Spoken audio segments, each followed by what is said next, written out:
Hi guys, what's up? It's Lorna from Platinum Dance Academy. Welcome to our little dance school diary. So it's been 1 year almost exactly since the dance school had to close because of COVID. It's been a crazy, unexpected year, and I thought it would be a good idea to do a little video of the 10 things that we have learned in this time. So let's go. Okay, so number 1, Zoom. So many dance schools went straight onto Zoom, and the one thing that we've probably learned is Zoom is not a perfect alternative to face-to-face classes. It's great when you've got nothing else, but it is not the same as face-to-face classes. There are connection issues, there are left-right issues, there are sound issues, there's delay. It is not easy. It is not easy teaching on Zoom at all. And although it offers an alternative, it's not the same as face-to-face dance classes. So yeah, Zoom dead. Number 2. People are more loyal and understanding than you probably give them credit for. In my case anyway, for our dance school, people have been amazingly supportive. They just go along with, you know, what's best for you, and they will still be there when you come back, 99.9% of them.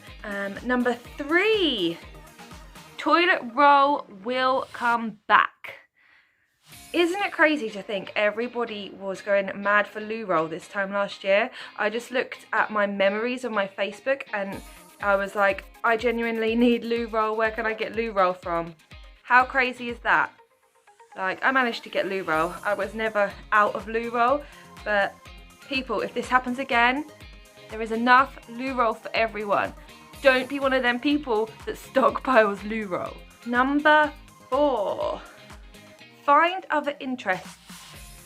I found it really hard to begin with when I wasn't dancing, and you know, I was still doing bits and bobs, but it wasn't the same as dancing as much as I usually do, and I had to keep my mind busy because I felt really sad to start with. So I actually took up running, which I never thought I would do, but I actually really got into it, and it was a great way to clear my mind and just have a bit of me time where I was exercising and feeling good about myself. So keeping yourself busy, find other interests that you can do. That's really important. Number 5, don't compare what you're doing to what other dance schools are doing, because it's a completely crazy situation. No one's been in this before, and everyone is finding their own path, because you know what your dance school is like, you know what is best for your kids, and that it can be completely different to other dance schools. So let them do them and you do you, because everyone is just doing what they think is best for their dance school. And as I said before, people are understanding, and they will understand that. And those who don't, who cares? Number 6, hand sanitizer comes in many different forms. Oh my god, would any of us have been such connoisseurs of hand sanitizer? You get the one in Aldi that seems to be really slimy, or you get, you know, go to another store and it's like the foam one, or you get some that smell really good and some that are just rank. You can get little bottles that are like strawberry flavour. It's crazy, isn't it? Who knew we'd be such connoisseurs of hand sanitizer? Number 7, square dancing. Now, I don't mean like country dances, square dancing. I mean dancing in boxes at the studio. Wow, wow. Like, we didn't think this was something we was going to ever do, but then none of this was. So when we was allowed back when we came back in September, we had to all be in our little squares at the studio, so we're socially distanced. Trying to remain in them squares is no mean feat. It is really hard to keep the little ones to stay in their square. It is really hard to keep the tall ones when they're, you know, doing layouts and stuff, to stay in their squares. You know, you can get leaps and stuff like that when you have to stay in a square. But it does make you think more creatively in terms of choreography, because you have to contain everything. You can't do all the traveling you did before. So yeah, square dancing. I'm kind of hoping it ends soon. Number 8, don't expect things from people in unexpected circumstances. All of this is unexpected, so don't expect people to behave the same in terms of, I don't want to call it commitment, but you know, if you're going to put on a Zoom class and you're expecting your whole class to be there, you can't expect that often, because like I said before, Zoom isn't easy and you can't expect everyone to have the same situation as you and be able to be on Zoom. You know, you have to understand every single kid that comes to your dance school has a different living environment, and it might not be practical for them to be on Zoom. They might not have the space, they might have siblings running around, they might not have a great internet connection, and you know what, they might not have the motivation, and you can't expect things from kids in, you know, situations that are unexpected.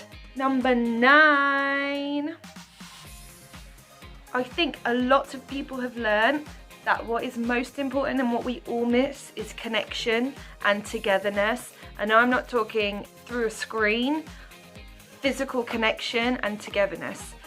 We usually attend quite a lot of competitions, you know, obviously we haven't been able to, and it's not the actual competition that people are missing, but it's that time together and that you know, that family and that team feeling and that spirit when you're all getting behind someone.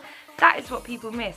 It's not the plastic trophies, it's not the winning, it's the feel of being together. You know, what I personally miss a lot is when, and I never ever thought I would say this, I have to say, but when I could have people waiting before classes. You know, the kids would pile into the waiting room, they'd be doing TikToks, there'd be, you know, sometimes they'd come early to do some homework, you know, and just chat and gossip and giggle. I do miss that. I miss just people being around. It's the togetherness that we miss more than anything. Number 10. Final thing, and probably the most important, things are not as bad as they seem. When lockdown happened, when I had to shut the studio, I felt like my world was caving in around me. I did not know what to do with myself. I was panicking about money. I was just panicking about, you know, my business. Oh my gosh, how am I going to come around from this? How am I going to pay the rent on the studio and my rent at home, the bills at the studio, my bills at home? I'm not earning any money. Oh my gosh, the kids are going to lose interest. What am I going to do with myself? You know, I'd spent 10 years building the dance school and suddenly it was, you can't do this anymore. It was terrifying, it really was. But then a year later, you know, we're still here. We've managed, you know, through grants and stuff to pay the rent on the studio still. All the kids are still happy as ever and keen to get back. And yeah, that's really important to know. Things are not as bad as they seem in the moment. You know, we went through a really tough time, but we've got through it. And it's all about building resilience. And, you know, you can feel in the moment like the world is ending. But then looking back a year on, we're still here. It's okay. Okay, we haven't been training as much as we would have been. But, you know, who has? So everything is okay in the end. And that's really important in any situation, not just in COVID. Things are never as bad as they seem in the moment. Remember that. So that's my top 10 of things we have learned over COVID. Hope you enjoyed it. Make sure you subscribe to our channel and we'll see you soon. Bye.